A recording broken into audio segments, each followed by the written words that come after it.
I-clip mo lang dyan sir eh. Ayan o, nag-iisa yung pin. Tapos saka mo ano to sir. Sa may positive naman, ililihis pa siya dito. Basta makakapit lang siya sa tornilyo, kaya kahit saan yan basta naka-positive. Yung wire na yun, sir, libre na yan. Libre naman yan sir pag ganito. Yung remote yan sir. Kasi itong remote niya sir, sure mo lang na hindi magsasara yan sir. Pagka manual kasi yung gagamitin natin, manual code. Ito yung luma mong code.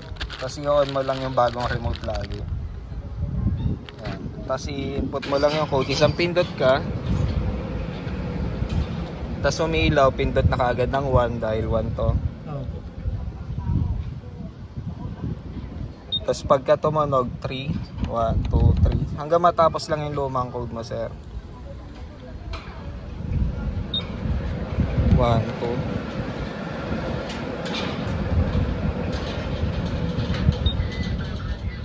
Tapos 0, wala kang pipindutin dyan, sir.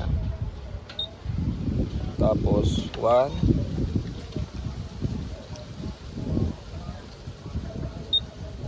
1, 2, 3, 4, 5. Kung paano lang din mag-manual, same lang sir. Same lang din. 1, 2.